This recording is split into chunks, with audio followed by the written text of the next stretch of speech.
My daughter-in-law kept me from my grandchildren for 9 years. When I sold my late husband's land for $4.2 million, she showed up at my door with a smile I hadn't seen in a decade. She put her arm around my son's shoulders, looked me right in the eyes, and said, "We were thinking you might be lonely in this big house alone. Maybe we should all move in together." I looked at her, I looked at my son, and I said 4 words that made her sit down so hard she knocked the chair back. Follow my story to the end, and tell me in the comments what city you're watching from. I want to know how far this story travels. My name is Dorothy, and at 64 years old, I have done things most women in this country never get to do. I served 22 years in the United States Army Logistics, Supply Chain, 2 deployments overseas, and a final posting at Fort Bragg before I retired as a Master Sergeant. I know what manipulation looks like. I know what a hostile takeover looks like. What I did not know, what no amount of military training prepares you for, is what it feels like when the enemy is sleeping under your son's roof. It started the way these things always do. Quietly. Politely. With the kind of smile that never quite reaches the eyes. My son Daniel was 31 when he married Renee. She was sharp, well-dressed, with a laugh that filled the room and a memory like a steel trap. I noticed she never forgot anything anyone ever said, not as a gift, but as inventory, as ammunition, filed away for later. But Daniel loved her, and she made him happy. And at the time, my granddaughter Lily was only 3 years old and my grandson Caleb was barely walking. I would have smiled through anything for those 2 children. The first thing Renee ever said to me that put ice in my stomach was at Lily's 4th birthday party. I had been down on the floor with the kids, doing the thing grandmothers do, making a fool of myself, letting Caleb stack plastic cups on my head, letting Lily paint my fingernails 4 different colors. When I came into the kitchen to help with the cake, Renee was standing at the counter. She didn't look up from the frosting she was spreading. "Lily gets really wound up when she's around you," she said. "You probably don't notice it, but she has a hard time settling down after your visits." I stood there holding a paper plate. "Kids get excited, honey. That's what they do." She smiled. That smile. "Sure. I just think consistency is really important for children at this age. Structure. You know how it is." I did not know how it was, apparently. But I nodded, and I pulled back the way she wanted me to, and I told myself I was being respectful of their parenting choices. That was my first mistake, pulling back when I should have stood firm. Over the following months, Daniel started calling less. When I reached out, he was always busy, always tired, always just about to do something with the kids. When I asked to come for a visit, there was always a reason to delay. Caleb had a cold, Lily had a recital, Renee's parents were already staying over. The reasons were never outrageous enough to argue with. That was the genius of it. Then came the afternoon I still cannot think about without my chest tightening. I had driven 40 minutes to drop off birthday presents for Caleb. He was turning 5. I had called ahead. I had confirmed with Daniel that afternoon. When I pulled into their driveway and knocked on the door, it was Renee who answered. She looked at the bags in my hands and then looked at me with an expression I can only describe as patient disappointment, the kind a teacher gives a student who keeps forgetting the rules. "Dorothy," she said softly, "we talked about unannounced visits." "I called Daniel this morning," he said. "I know what he said." She lowered her voice, glancing back into the house. "But Caleb had a rough day. He gets dysregulated when the schedule changes. The occupational therapist actually flagged it last week." She paused, letting that sit. "I'm sure you understand." I did not understand. But I handed her the bags and drove home with my hands gripping the steering wheel so hard my knuckles went white. And that night, when I called Daniel, he sounded tired and careful in a way he had never sounded with me before.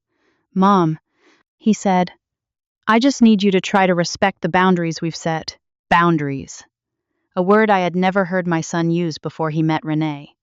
"Daniel, what exactly have I done wrong?" There was a long pause. Then, in a voice that was so clearly borrowed, so clearly someone else's script, he said, "Mom, you have a very strong personality. The kids pick up on that. Renee thinks it would be better if your visits were a little more planned, more structured. I raised you, Daniel. I raised you while your father was deployed and I was working, and you never once seemed dysregulated by your grandmother's presence." "That was different," he said. And then he said the thing that ended that era of our relationship. You were different then. I was different then. I put the phone down.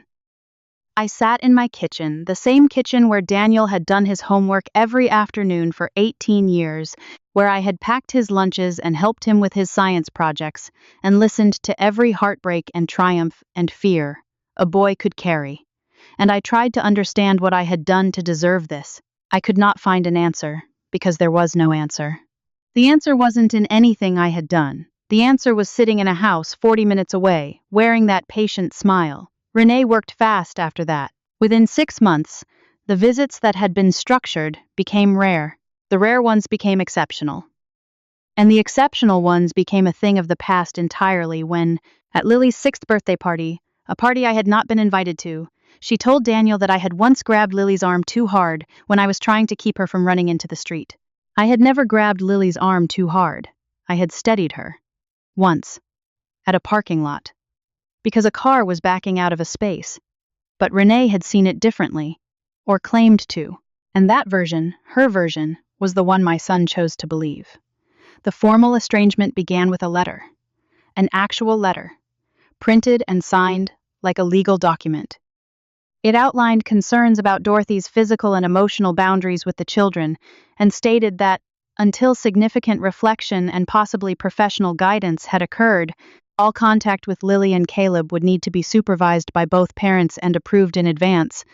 I read that letter 4 times. I had been a master sergeant in the United States Army. I had managed personnel conflicts in combat environments. I had briefed generals, and I was sitting in my kitchen reading a document written by my daughter-in-law that classified me as a potential threat to my own grandchildren. I called a lawyer. The lawyer told me grandparent visitation rights in our state were limited, especially with 2 fit parents in agreement. Limited meant essentially non-existent. I called Daniel and left a message that he did not return. I drove to their house once, 3 months later, and stood on the porch while Renee told me through a half-open door that this wasn't a good time, that Daniel was busy, that pushing was making things worse. Renee, I said, I want to see my grandchildren. I understand, she said, in a voice that made clear she did not. We all want what's best for them. She closed the door.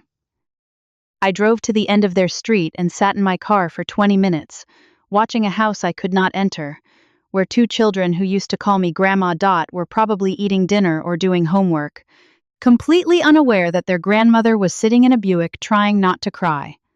I did not cry. I had not cried since my husband Raymond's funeral, and I was not going to start sitting in a car outside my daughter-in-law's house. Instead, I did what I had learned to do in the Army when the situation was outside your control. I focused on what was inside it. Raymond had left me 112 acres of farmland in rural Virginia, land that had been in his family for 3 generations. I had done nothing with it since he passed. It felt disloyal, somehow, like selling a piece of him. But the land had been sitting there, taxes being paid, occasionally leased to a neighboring farmer for a modest income. After the letter, after the closed door, after that long night in the car, I called a real estate attorney. I was not planning to get rich. I was planning to survive. What happened over the next 4 years surprised everyone, including me. A regional development company had been quietly acquiring land in that corridor for a mixed-use project tied to a new interstate expansion. Raymond's 112 acres sat at the geographic center of what they needed. I had a surveyor come out. I had an environmental assessment done. I hired a commercial real estate firm in Richmond. I also, in that time, went back to work. Not because I needed money, my Army pension was enough to live modestly, but because sitting still felt like losing. I took a position as a logistics consultant for a mid-size government contractor, a natural extension of everything I had spent 2 decades doing in uniform. I was good at it. More than good. Within 18 months, I had 3 corporate clients. Within 3 years, a small team. The work saved my life. Not in a dramatic way, in the quiet way that purpose saves a person who has had their reason to wake up every morning slowly stripped away. I worked because Lily and Caleb were growing up without me, and if I sat in that empty house thinking about it, I would disappear. I did try to stay in their lives the only ways left to me. I mailed birthday cards with $20 inside, enough to feel like a grandmother, modest enough that Renee couldn't cite it as an attempt to buy their affection. I sent Christmas cards. I called Daniel on his birthday every year without fail, even when he let it go to voicemail, even when he sent a text afterward that said only "Thanks, Mom." I attended Lily's middle school band concert once I found out about it through a mutual family friend, and I sat in the back row and watched my granddaughter play the flute in a blue uniform, and she never saw me. And I left before the final bow because I was afraid of what would happen if she did. I saw Caleb once at a gas station. He was about 11. He looked exactly like Daniel at that age, the same set to his jaw, the same way of squinting slightly when he was thinking. He was in the passenger seat of Renee's SUV. He looked right at me through the window. He didn't recognize me. That was the moment I understood how complete it had been. 9 years is a long time in the life of a child. I had been a person he might have fuzzy, early memories of a voice, maybe a smell, a vague impression of someone who used to be there. I had been edited out so thoroughly that I wasn't even a gap anymore. I was simply absent. I went home that night and walked through my house to the room I had set up for when Lily and Caleb visited. It hadn't been touched in years. A pink blanket for Lily, folded at the foot of the bed. A model rocket kit for Caleb, still in the box. I sat in the chair by the window and I held that box in my lap, and I thought about Raymond, and I thought about the granddaughter playing the flute in a blue uniform, and I thought about the boy at the gas station who looked through me like glass. I put the box back on the shelf. I turned off the light. I went to work the next morning because it was the only thing I knew how to do. The offer from Meridian Development came on a Wednesday in late October. I was at my desk reviewing a supply chain audit when my attorney called and asked me to sit down. $4.2 million. For the land, the mineral rights, a small easement, clean and complete. I sat very still for a long time after I put the phone down. $4.2 million. Raymond's land.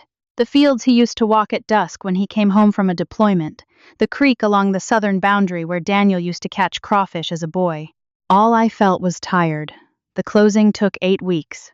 By December, the money was in an account with my name on it, and I went home to a quiet house and stood in the kitchen and thought about all the things money cannot do.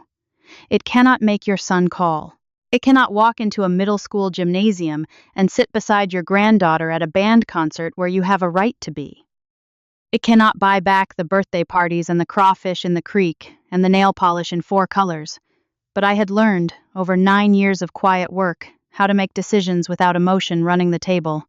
That is the thing the Army gives you, not the absence of feeling, but the discipline to act before feeling overwhelms you. I called my financial advisor. I called my attorney. Then I made a series of appointments that took 3 weeks to complete. It was the second week of January when Daniel called me. Not a text.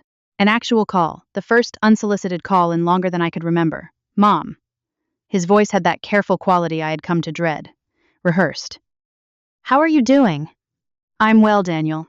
How are the kids? They're great. Actually, that's kind of what I wanted to talk about. Renee and I have been thinking a lot lately. About family. About how the kids are getting older and they're starting to ask questions. He paused. About you. I said nothing. We think it might be time to maybe reconnect. Put the past behind us, for Lily and Caleb. That's very thoughtful, I said. There was a slight shift in his tone relief, I thought, at how easily this was going. We were thinking we could all get together. Maybe come see you. They arrived on a Saturday in late January. Daniel, Renee, and 2 teenagers I would not have recognized on the street. Lily was 15, tall and serious-looking, with her grandmother's cheekbones, my cheekbones. Caleb was 13, the boy from the gas station, now broader in the shoulders, wearing headphones around his neck. They stood in my doorway, and I stood on my side of it. And for a moment, all any of us did was breathe. Mom, Daniel said, and hugged me. He felt thinner than I remembered. Renee kissed my cheek. Dorothy, you look wonderful. This house is just lovely. Thank you, I said. Come in. Lily gave me a small, uncertain smile. Hi, Caleb raised a hand. Hey. We sat in the living room and I made coffee, and we had the kind of conversation that is more archaeology than communication, carefully excavating a surface, watching for what's underneath. Renee did most of the talking. She told me about Lily's interest in marine biology, about Caleb's baseball team, about the neighborhood they'd been in for the past 6 years. She told me all of this with the warm, inclusive energy of a woman presenting a package. Daniel watched her the way he always had, following her rhythm, waiting for his cue. At some point, Caleb asked if he could look at the bookshelves in the hallway. I said, of course. And then Lily, quietly, without prompting, said, "Are you the one who sent me the birthday cards?" "Every year," I said. She nodded slowly. "I kept them," she said. "My mom threw them out, but I kept the ones I found first." Renee's expression didn't change. Not a flicker. About 40 minutes in, Daniel said, "Mom, we wanted to be honest with you." He glanced at Renee. "Things have been a little hard lately. The economy, my job situation. We've been looking at our options." "I see," I said. Renee folded her hands in her lap. "We've actually been thinking about this area. The school district is excellent, and we both think a fresh start would be good for the kids." And honestly, she looked around my living room with an expression of tender assessment. A house like this, with the right modifications, could work really beautifully for a multi-generational family. There it was. The same math, the same calculation, dressed in different language. Multi-generational family. As though 9 years of a closed door had been a minor seasonal misunderstanding. "We know it's a lot to consider," Daniel said, "but we thought maybe you could help us out. Not as charity, as family. Maybe help with a down payment on something nearby. Or even, we could all share this place," Renee said, completing the sentence he'd been working toward. "The kids would love having their grandmother clothes. Wouldn't you guys?" Lily studied the carpet. Caleb, who had come back from the hallway, looked at his mother with an expression I recognized. My expression. The one I had worn at the closed door, 9 years ago. The polite, contained expression of someone present because they were told to be. "I'll need a few days to think about it," I said. Renee's smile widened. "Of course. Take all the time you need." She didn't mean it. I knew she didn't mean it because when Daniel called 3 days later, the carefully casual tone he used told me she had been coaching him since the car ride home. "Mom, I just want you to know we're really serious about this, about being a family again. Renee really feels like this could be a new chapter." "Renee feels that way," I said. "We both do." A pause. "There's actually a property on Clover Hill Road we looked at. 4 bedrooms, good lot. It listed at $800,000. With your help, we could—" "Daniel," I said, "come by Thursday. Just you, not Renee. We need to talk." He came on Thursday. He sat across from me at the kitchen table, the same table where he'd done his homework for 18 years, and he looked older than I expected him to look. Tired in a deep-in-the-bone way. I felt grief for him then, underneath the anger. "Tell me the truth," I said. "How long has she been planning this?" He looked at the table. "Mom, I'm not asking to punish you. I'm asking because I deserve to know." A long silence. Then, she tracked the land sale. She'd been following the development project in that corridor for 2 years. She knew the timeline before I did. 2 years. While I was at my desk reviewing logistics contracts. While I was mailing birthday cards that got thrown away. Renee had been tracking a land deal, calculating her approach, waiting for the number to land. She said it was for the kids, Daniel said, his voice cracking slightly. "She always says it's for the kids." "I know," I said. "That's what makes it hard to argue with." We sat in silence for a moment. "Daniel," I said, "what did she tell you about why I was cut off?" In her words. "What was the reason?" He looked up. His eyes were wet. "She said you were controlling, that you undermined her in front of the kids, that you created chaos. And did you ever witness that? Even once?" He didn't answer. He didn't need to. The answer was on his face. "I thought about buying you that house on Clover Hill Road," I said. "I want you to know that. When I first saw Lily and Caleb last Saturday, I would have written that check without a second thought.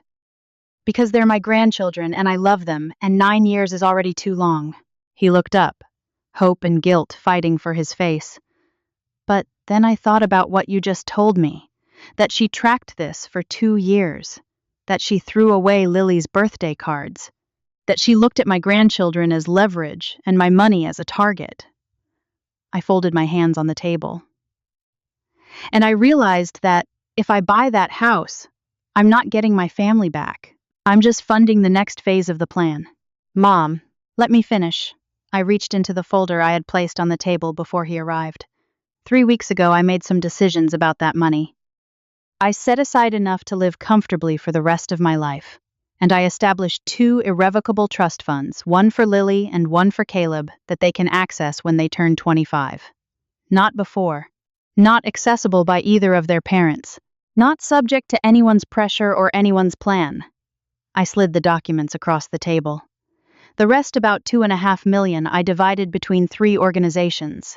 The USO, because of what this country's military families sacrifice. The Grandparents' Rights Foundation, because of what I've lived through.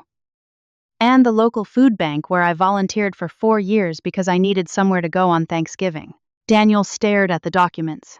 He turned the pages slowly. Renee is going to find out, I said.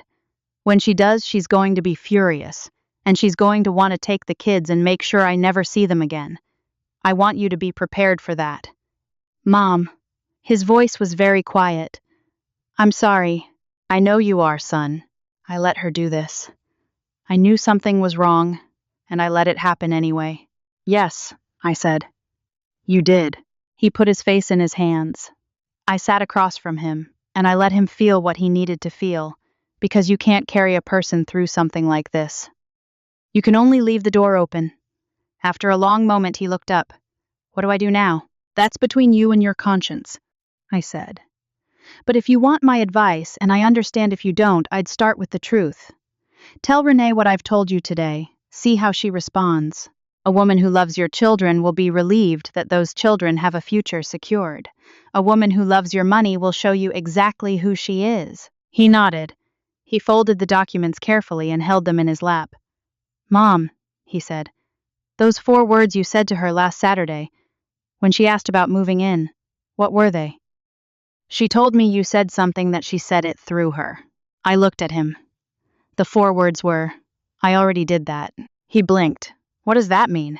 It means I had already made my decision before they pulled into my driveway. I had already talked to my attorney. Already set up the trusts.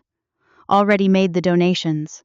By the time Renee sat in my living room and told me what a beautiful multi-generational home I had, there was nothing left to take.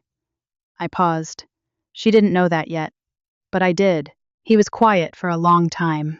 Then he let out a breath I think he'd been holding for years. She's going to lose her mind.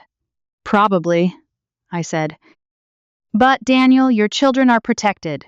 Whatever happens between you and Renee, whatever happens between the 2 of you and me, Lily and Caleb will each have something waiting for them that nobody can touch.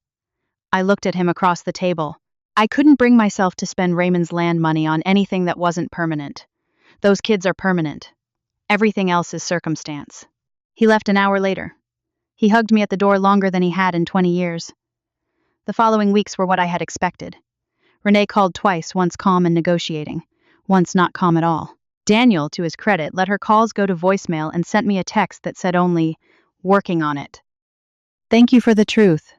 Lily called me on a Tuesday evening, 3 weeks after the Saturday visit. I didn't recognize the number at first. Grandma Dot?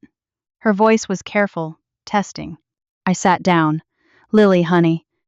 My dad gave me your number. He said it was okay. A pause. He also told me about the trust fund.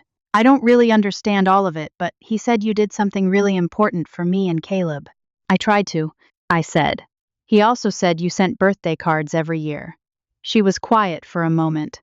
I'm sorry about the ones that got thrown away. I didn't know until recently. I know you didn't, sweetheart. I kept 9 of them, she said. 1 for every year. I found them before. She stopped. It doesn't matter. I kept them. I gripped the phone. I looked out the window at the bare January yard. My throat was tight in a way I hadn't felt since Raymond's funeral. Grandma Dot, Lily said. Do you think we could have lunch sometime? Just us? 9 years. That's how long the silence had lasted. And on a Tuesday evening in January, it ended with a 15-year-old girl and 9 birthday cards she had saved in secret. Yes, I said. I would like that very much. The lunch happened on a Saturday in February, a diner 15 minutes from my house. Lily ordered pancakes. She told me about marine biology and the YouTube channel she runs about tide pools, and the fact that she taught herself to identify 12 species of hermit crab. She asked me what it was like to be a woman in the army in the 90s. She leaned forward when I talked. She had Raymond's patience and my stubbornness and a laugh that sounded like no one else in the family. At the end of lunch, she asked if we could do it again. I said we absolutely could. Caleb is slower to come around. He is 13. And 13-year-old boys do not process these things at the speed of 15-year-old girls, in my experience. But Daniel tells me he's been asking questions. That he looked me up online and found a photograph from my retirement ceremony, me in full dress uniform with 3 rows of ribbons, and asked Daniel who the woman was without knowing it was his grandmother. And that when Daniel told him, Caleb was quiet for a long time, and then said, "She looks tough." I am tough. 22 years in the United States Army made certain of that. But I am also a grandmother who saved birthday cards and a model rocket kit and a pink blanket for children I wasn't sure I'd ever see again. Both things can be true. The house is quiet in the evenings. I won't pretend it isn't. The money is mostly gone, and the land Raymond loved is going to be a shopping corridor in 3 years, and my son's marriage is doing the complicated work of examining itself, and there are no easy answers to any of it. But on the shelf in the guest room, beside a model rocket kit that is no longer gathering dust because Caleb came by last month and asked if they could build it together, there is a Superman action figure that Lily brought me as a joke after I told her about the one in the original story. Every grandmother needs one, she said. I don't know what she meant by that, but I kept it. I want to ask you something, because you've stayed with me this long, and that means something. Have you ever had to choose between what you wanted and what was right? Between buying your way back into someone's life and standing firm on what you're worth? Tell me your answer in the comments below. Tell me your city. Tell me your story. And if today was hard, if you're sitting somewhere feeling invisible to the people you love most, I need you to know something. I am 64 years old. I am a retired Master Sergeant of the United States Army. And the bravest thing I have ever done was not a deployment. It was mailing birthday cards for 9 years to children I wasn't sure would ever read them. It was sitting with an empty room and not giving up. It was choosing, in the end, not to be bought, and not to buy my way home either. Some doors open because you paid for them, and some doors open because your granddaughter kept 9 birthday cards and finally had someone hand her your number. I'll take the second kind every time. Sometimes the most powerful thing you can do for the people you love isn't to chase them, it's to keep showing up quietly, in the small ways they might not even notice yet. 9 birthday cards saved in secret. A phone call on a Tuesday evening. A granddaughter who just needed someone to hand her the number. Love that is patient and consistent has a way of finding its people, even after years of silence. A small note for you: this story was created and fictionalized by AI, crafted to bring you a moment of meaningful entertainment while sharing a lesson about the quiet, lasting power of love that never stops trying.